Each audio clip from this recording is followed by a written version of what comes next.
اللهم صل على سيدنا ومولانا محمد. اللهم صل على سيدنا ومولانا محمد صاحب التاج والمعراج والبراق والعلم، دافع البلاء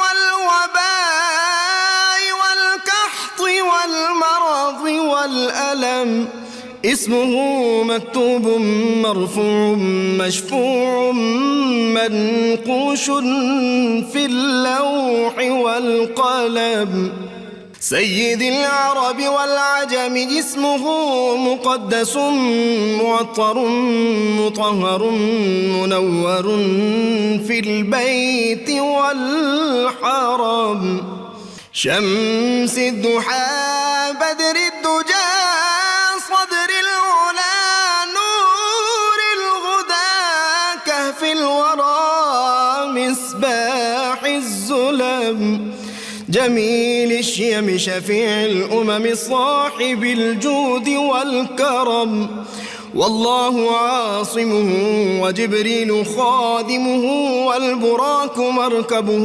والمعراج سفره، وفوق سدرة المنتهى مقامه، وقاب قوسين مطلوبه والمطلوب مقصوده والمقصود موجود، سيد المرسلين خاتم النبيين شفيع المذنبين أنيس الغريبين رحمة للعالمين، راحة العاشقين مراد المشتاقين، شمس العارفين سراج السالكين مصباح المقربين، محب الفقراء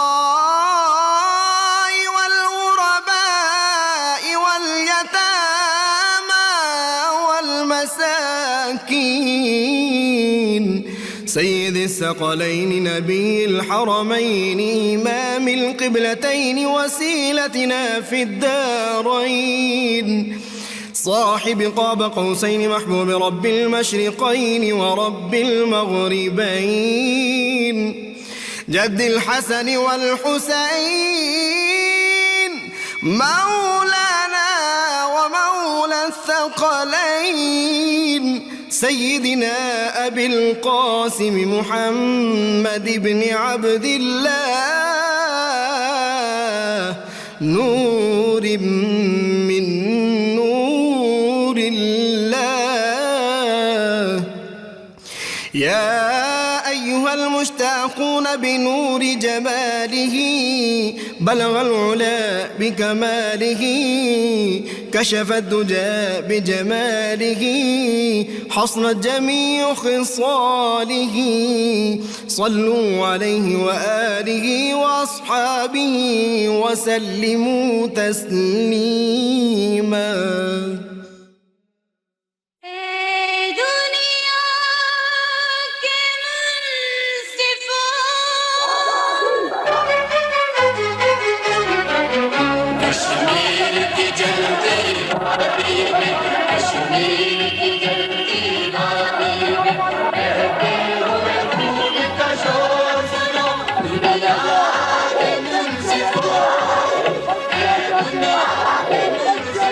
Yeah.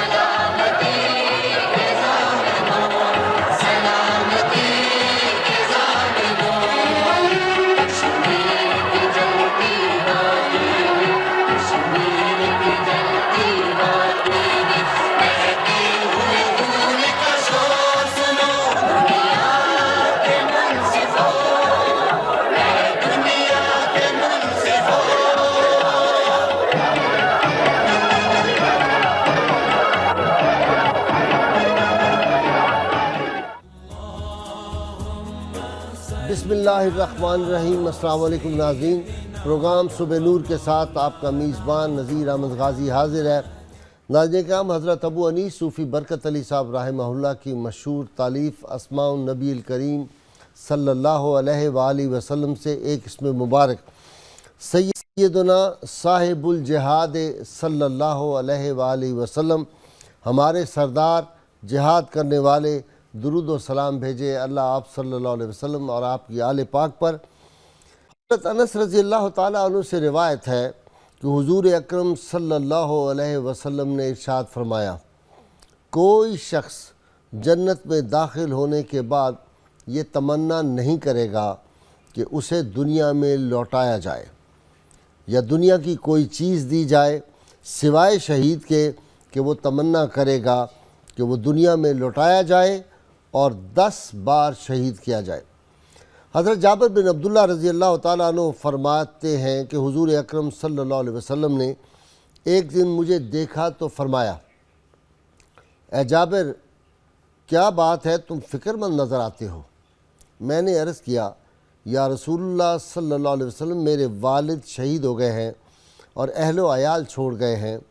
حضور اکرم صلی اللہ علیہ وسلم نے فرمایا، کیا میں تمہیں یہ نہ بتاؤں کہ اللہ تعالیٰ نے مخلوق میں سے جب بھی کسی سے بات کی تو پردے کے پیچھے سے کی، لیکن تمہارے والد سے آمنے سامنے گفتگو یا فرمایا، مجھ سے جو مانگو گے میں دوں گا۔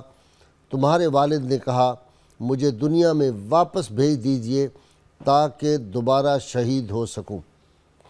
اللہ تعالیٰ نے ارشاد فرمایا، میری طرف سے پہلے ہی فیصلہ ہو چکا ہے کہ کسی کو واپس نہیں جانا۔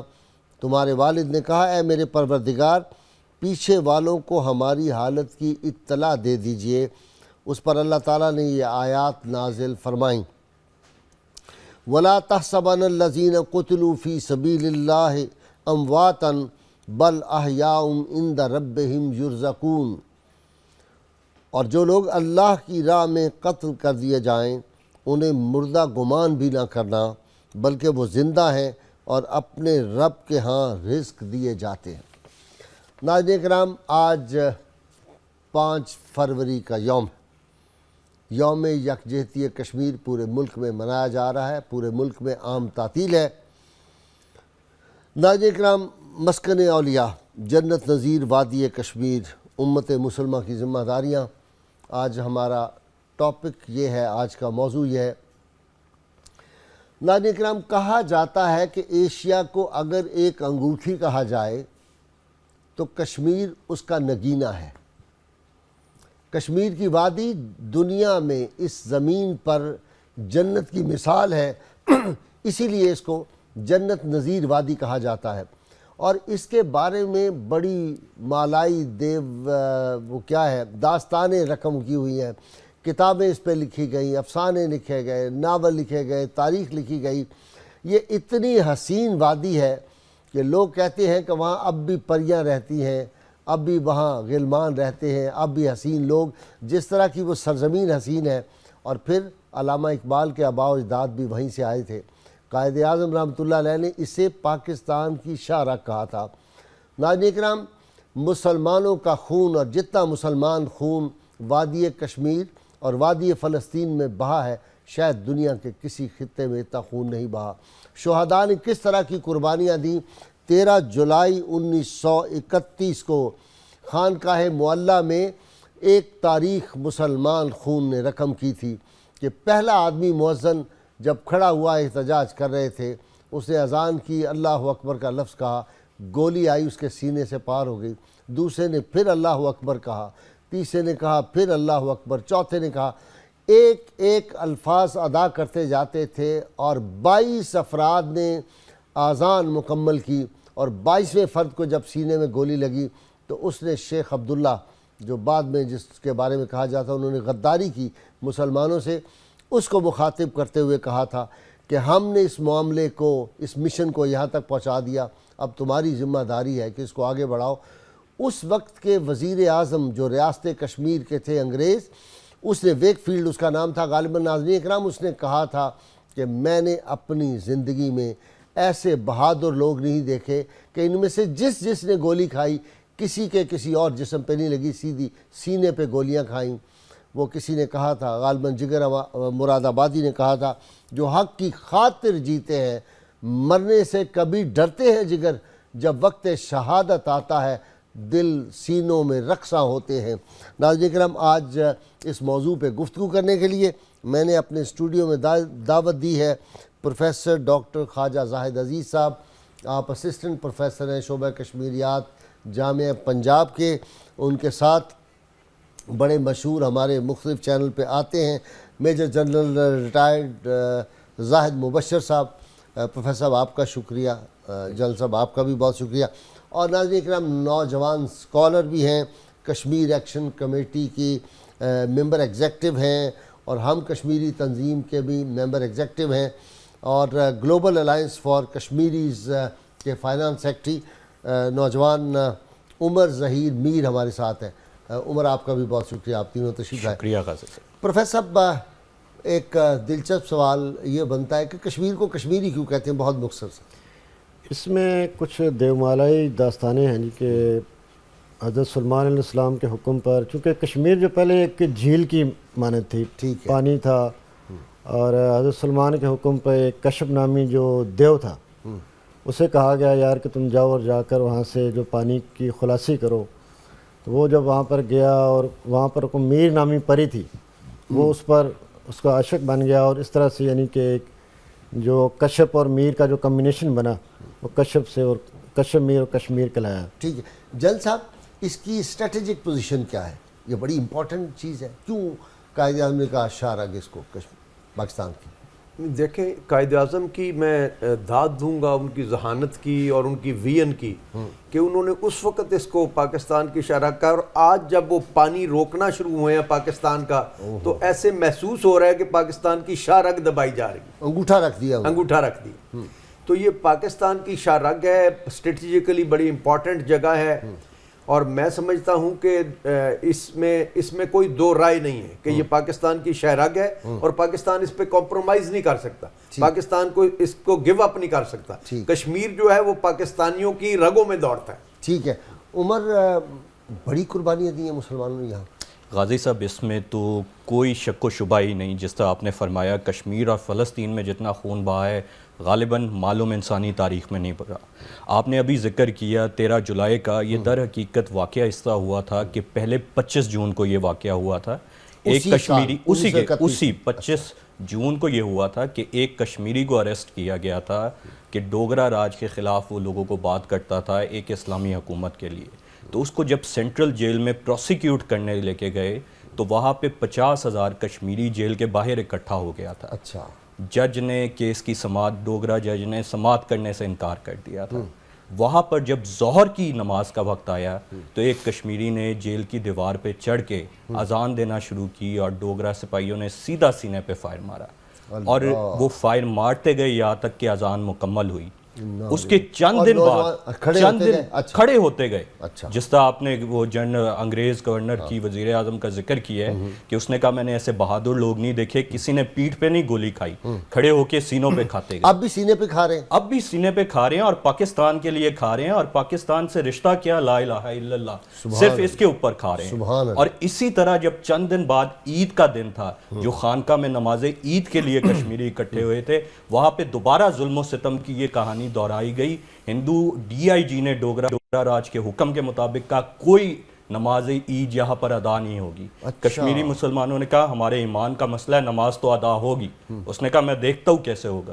پھر وہی ظلم و ستم کی کہانی دہرائی گئی، اور پھر وہی ایک ایمان اور ولولے کی قوت اور داستان رقم کی گئی، اذان مکمل کی، اور جس طرح آپ نے یہ بتایا، یہ فاروق عبداللہ صاحب کو کہا گیا کہ اب یہ مشن اللہ تعالیٰ کے پاس امانت ہے، اور آپ کو زمین پہ اس کا امین بنایا گیا ہے کہ کشمیریوں کی آزادی کی داستان مکمل کر کے دم لینا ہے۔ سبحان اللہ۔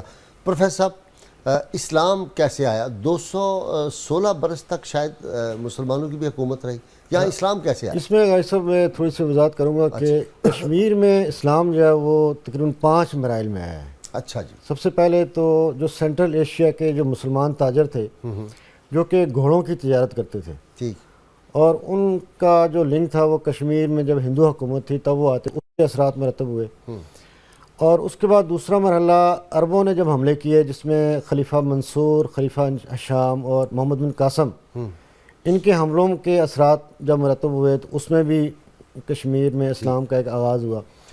اور اس کے بعد محمود غزنوی کے 2 حملے ہوئے ہیں. اچھا. ایک 1013 میں اور ایک 1023 میں.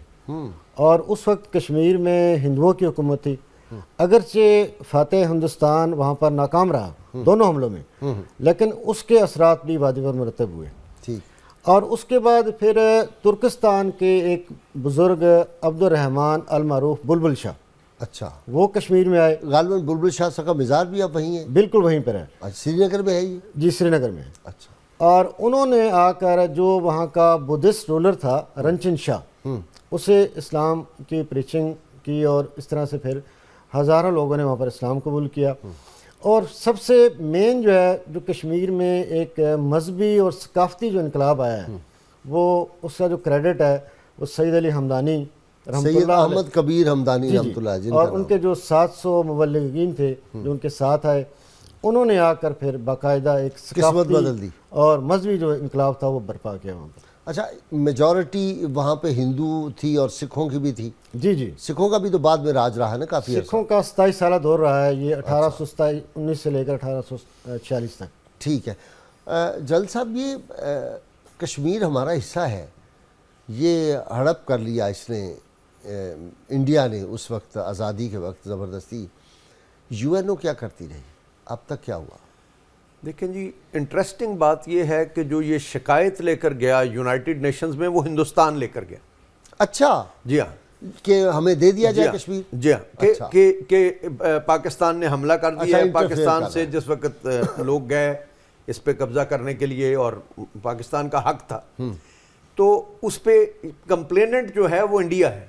یہ جو یو این کی 1948 کی قرارداد پاس ہوئی ہے، جس میں پلیبسٹ کا آرڈر دیا گیا کہ وہاں پہ استصواب رائے کرایا جائے، استصواب رائے کا، اور اس میں ریفرینڈم کرایا جائے کہ کدھر جانا چاہتے ہیں. شروع ہی یہاں سے ہوتی ہے کہ قرارداد شروع ہوتی ہے کہ انڈیا کی کمپلینٹ پر یہ کیا گیا، اور اس میں استصواب رائے کا دے دیا گیا. لیکن یہ تو انڈیا نے اپنی تاریخ کے مطابق اپنی بات پہ وہ قائم نہیں رہتے، تو وہ انہوں نے نہ تو اپنے بزرگوں کا خیال کیا کہ نہرو نے اس کے بارے میں کیا کہا تھا، گاندھی نے کیا کہا تھا، اور نہ انہوں نے یونائٹڈ نیشنز کی قرارداد کی پرواہ کی. اور مائٹ از رائٹ والی بات ہے، یہ دھونس اور دھاندلی کا چکر ہے. اچھا، قائد اعظم کی جو وزڈم تھی وہ بڑی زبردست تھی. انہوں نے وہ شیخ عبداللہ کو مخاطب کر کے کہا کہ عبداللہ، تم نہیں جانتے، میں نے ہندوؤں کے ساتھ نباہ کیا ہے، میں اس قوم کی مکاری، عیاری، چالاکی کو جانتا ہوں، یہ تمہارے کبھی نہیں بنیں گے. بھائی صاحب، وہ یہ دیکھیں کہ قائد اعظم کی وی این کی آپ دوبارہ داد دینی پڑے گی کہ آج آپ دیکھ رہے ہیں، آج ہم سب دیکھ رہے ہیں وہی کچھ ہو رہا ہے، وہی کچھ ہو رہا ہے. یعنی وہ کہتے کچھ ہیں اور کرتے کچھ ہیں. ابھی دیکھیں مودی پاکستان کے خلاف بولتے بولتے، زہر اگلتے اگلتے، ایک دن وہ پاکستان میں آ کر مہمان بن جاتے ہیں، اور ہم نے ڈھول بجانے شروع اور کر یہ دیے، امپریشن دیتے ہیں کہ جی بس اب تو مسائل حل ہونے والے ہیں اور بات چیت شروع ہو گئی ہے. جی ایک کالر ہیں جل صاحب، آپ کی اجازت ہے. جی السلام علیکم. وعلیکم السلام. غازی صاحب کی بلا خیریت سے ہیں؟ اللہ کا شکر. کون صاحب ہیں؟ غازی صاحب کی بلا میں سید جہانگیر شاہ عرض کر رہا ہوں اسلام آباد سے. جی شاہ صاحب، ہمیں تو سعیدوں کا بڑا احترام ہے، حکم فرمائیے. سوال آپ کا. قبلہ گزارش یہ ہے کہ آج ایک بہت بڑا افسوس ہوا، علامہ غلام رسول سعیدی صاحب کا وصال ہو گیا. ہاں، انا للہ و انا الیہ راجعون. وہ بہت بڑے آدمی تھے، انہوں نے قرآن حکیم کی 17 جلدیں تفسیر، بخاری کی لکھی ہیں، 17 جلدیں، اور 7 جلدیں مسلم شریف کی، 12 جلدیں میں قرآن کی تفسیر لکھی ہے. میرے دوست تھے، میرا ان سے بڑا تعلق تھا، ہم بیٹھا کرتے تھے ایک زمانے میں 1971-70 میں. جی آج کا سوال یہ ہے، سید علی ہمدانی شیخ کبیر جن کو کہا جاتا تھا، انہوں نے جو کشمیر میں اسلامی خدمات کی ہیں، اسلام کی خدمت کی، اس حوالے سے ذرا روشنی ڈالیں. جی جی، وہ ہم پروفیسر صاحب سے پوچھیں گے. جی دوسرے کالر بھی آ گئے. جی السلام علیکم. جی السلام علیکم. کون صاحب ہیں؟ کہاں سے؟ اچھا کال ڈراپ ہو گئی. جل صاحب آپ فرما رہے تھے. ڈاکٹر صاحب، میں عرض کر رہا تھا کہ آج کے ماحول میں بھی آپ دیکھیں تو وہ وہی بات جو قائد اعظم کی یاد آتی ہے کہ وہ کہتے کچھ ہیں کرتے کچھ ہیں. ابھی انہوں نے بات چیت کا عمل شروع کیا، کہا فارن سیکرٹریز کی ملاقات ہوگی، اس سے انہوں نے پٹھان کوٹ کا ڈرامہ رچا دیا. اور پھر اس کو ملتوی کر دیا. یعنی وہ دنیا اور کو پھر یہ پشاور میں جو کچھ کروایا اور وہ دنیا کو جل صاحب اس کے پیچھے بھی کہتے ہیں کہ کچھ ہاتھ اس میں کوئی شک نہیں ہے جی. دیکھیں یہ تو بیرونی ہاتھ کے بغیر تو یہ کام ہو نہیں سکتے. بلوچستان میں بھی بلوچستان میں بحت ہے, کراچی میں بہت ہے. یہ واقعات جو ہو رہے ہیں اس میں اس میں ڈائریکٹ انوالو ہے. ہمیں کہنا چاہیے یہ حکومتیں ڈرتی کیوں ہیں جل صاحب؟ لیکن اب تو آپ دیکھیں کہ ابھی چیف آف آرمی اسٹاف نے ابھی یہ لاسٹ جو ان کی میٹنگ انہوں نے بلوچستان گئے, انہوں نے کہا جی کہ بیرونی ہاتھ کے بغیر یہ کام نہیں ہو سکتا. لیکن بیرونی سرمایہ شامل ہے, بیرونی ہاتھ شامل ہے, لیکن لوکل لوگوں کو بیچ میں انوالو کیا جاتا ہے. جی ظاہر ہے وہ ایجنٹ خریدے جاتے ہیں اپنے, غدار تو ہر جگہ پائے جاتے ہیں نا جی. جی اچھا جی, اسلام کے نام پہ یہ قربانی, اسلام سے ان کا کیا تعلق کشمیریوں کا؟ بڑا جذبہ ہے. ابھی یہاں پہ ذکر ہو رہا تھا سید میر علی ہمدانی صاحب کا. Actually we are lucky. یہ میر آپ اسی وجہ سے ہو؟ جی, ہمارا شجرہ نسب ان سے جا کے ملتا ہے. سبحان اللہ. اچھا آپ سید ہو؟ سید احمد کبیر. اچھا بسم اللہ. یہ تو اچھا یہ جو آپ نے غازی صاحب فرمایا بالکل درست فرمایا. اسلام جب کشمیر میں اسلام پھیلا اور اللہ تعالیٰ نے ان کے سینوں کو منور کر دیا, تو آپ یہ دیکھیے نا کہ ایک ہمیں تو آزادی 1947 میں مل گئی, کشمیریوں نے پہلے سکھوں کے مظالم سہے.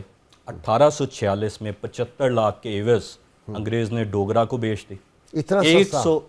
اقبال نے نہیں کہا قوم فروختن و چہزا فروختن. اچھا وہ اس کے بارے میں بالکل جی, ایک قوم بیچ دی اور کتنی سستی بیچ دی.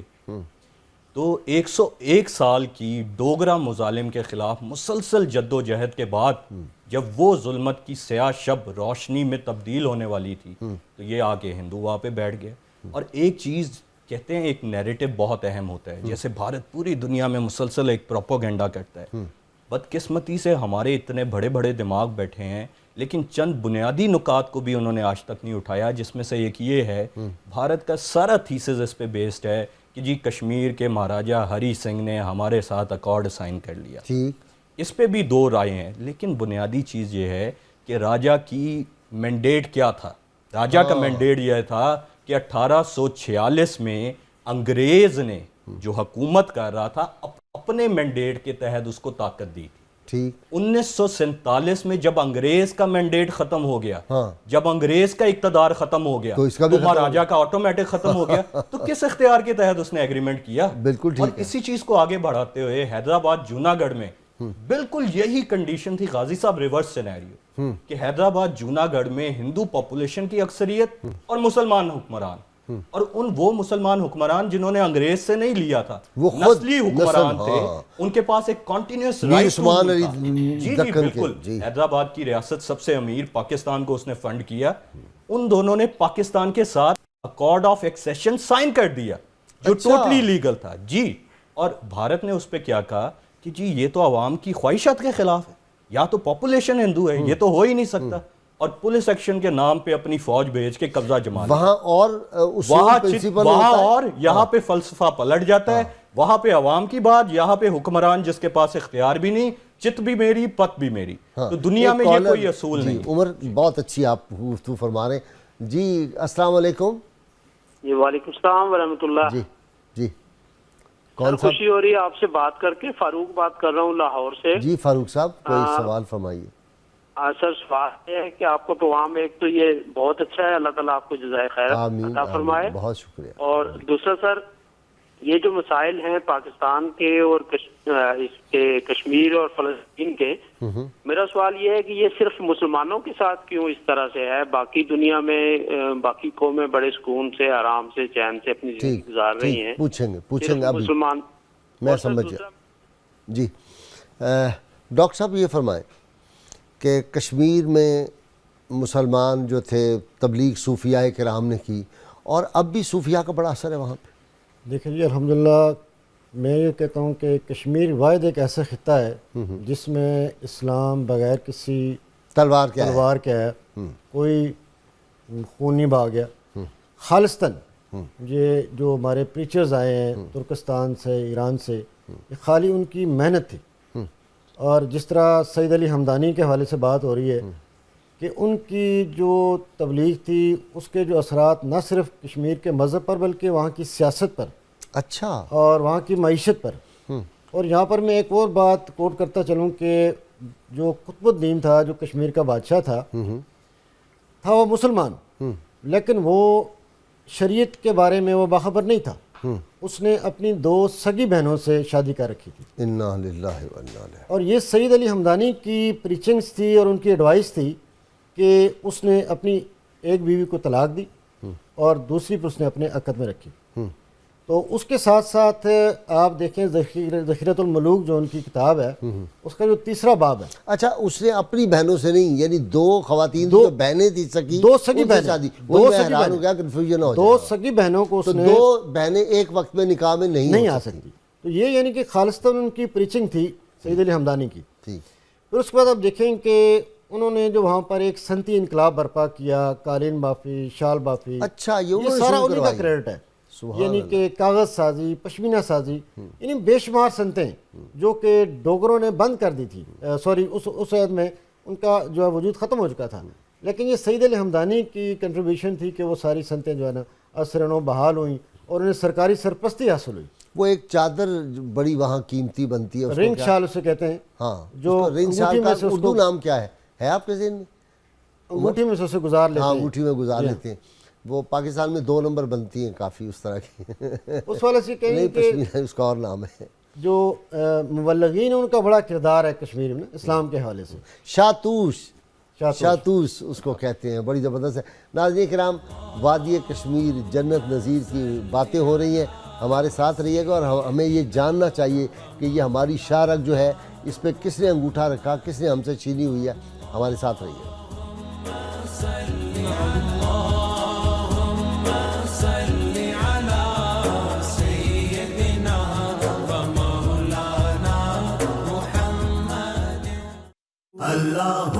ارشاد باری تعالیٰ ہے، پھر جب نماز ادا کر چکو تو زمین میں منتشر ہو جاؤ اور اللہ کا فضل یعنی رزق تلاش کرو اور اللہ کو کثرت سے یاد.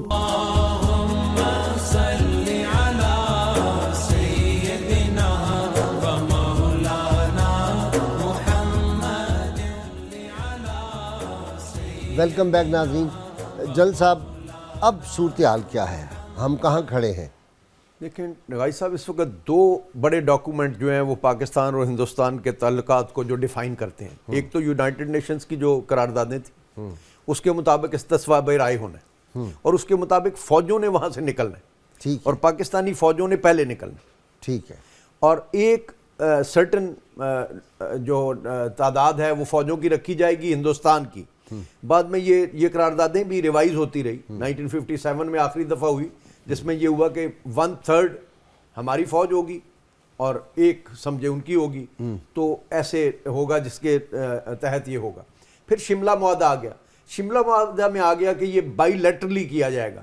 لیکن مزے کی بات یہ ہے کہ اس میں بھی آخری کلاز یہ ہے کہ اگر یہ آپس کی بات چیت کامیاب نہیں ہوتی تو دوبارہ یونائٹڈ نیشنز کی قراردادوں کے مطابق کیا جائے گا.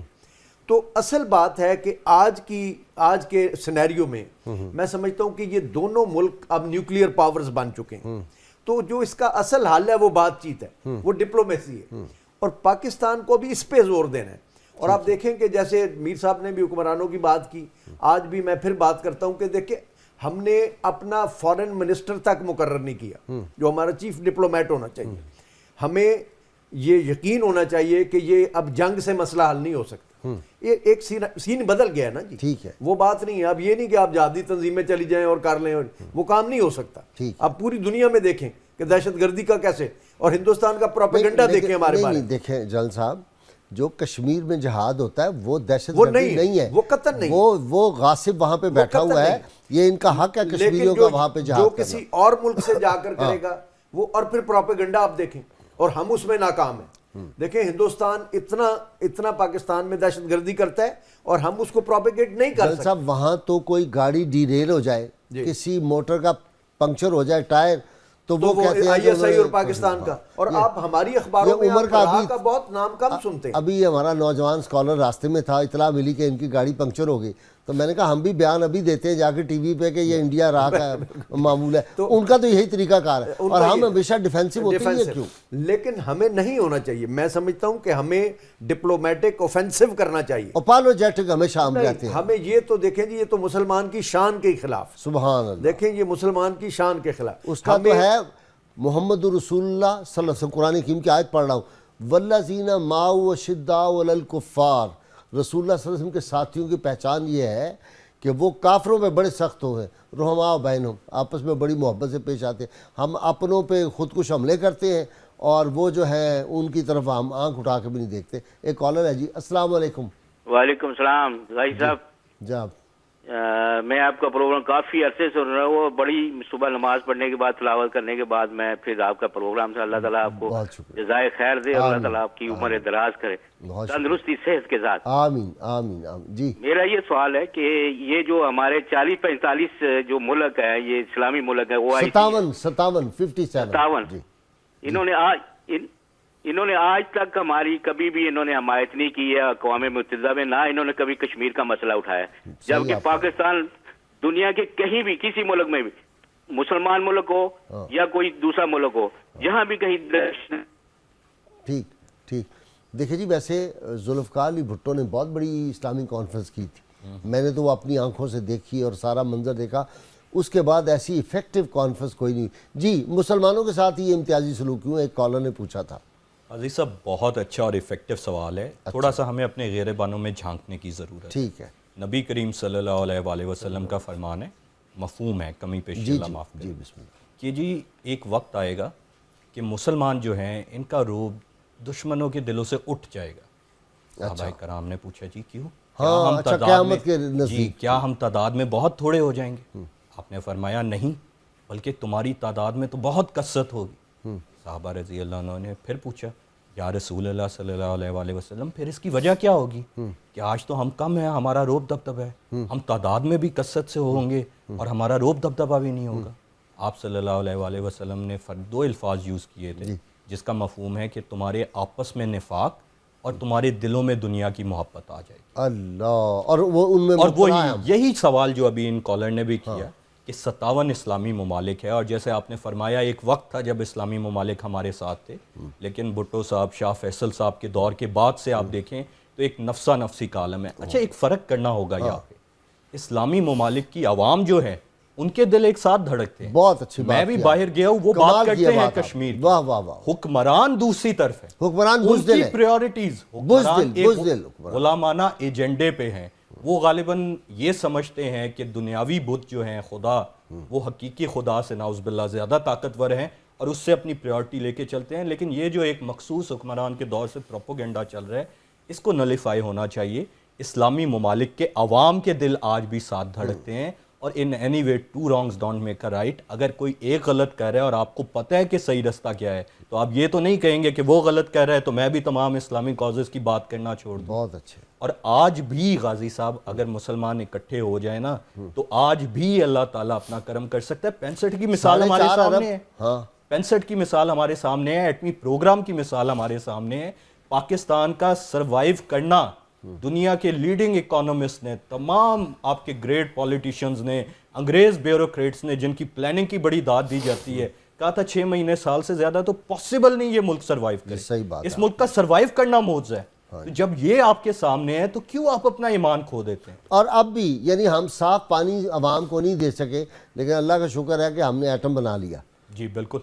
باقی سڑکوں میں ہم بڑے ماہر ہیں، سڑکیں وڑکیں ہم بہت بناتے ہیں، نیلی گاڑی پیلی گاڑی چلا رہے ہیں اور صاف پانی نہیں دے رہے ہم لوگوں، جو بنیادی ایک ضرورت ہے لوگوں کی. اچھا جناب، کشمیر کا محل وقوع کہتے ہیں بڑا زبردست ہے، وہ ذرا آپ سنائیں نا. آپ سے جنرل نذیر وادی کی کچھ باتیں، داستانیں سنیں. دیکھیں جی، کشمیر جس کا رقبہ تقریباً 84,471 مربع میل ہے. اچھا. اور وہ اس وقت دنیا کے 110 آزاد ممالک سے رقبے کے لحاظ سے بڑی ہے. اچھا. جس میں مثال کے طور پر سری لنکا ہے اور بنگلہ دیش ہے، جنوبی کوریا ہے. اس طرح کے جو ممالک ان سے وہ بڑی ہے. اس طرح جنوبی اور وسطی ایشیا کے وسط میں ہونے کی وجہ سے اسے برصغیر کا تاج اور جنوبی ایشیا کا دل کہا جاتا ہے. اچھا. اور پھر سب سے بڑی بات یہ کہ جو 5 بین الاقوامی طاقتیں ہیں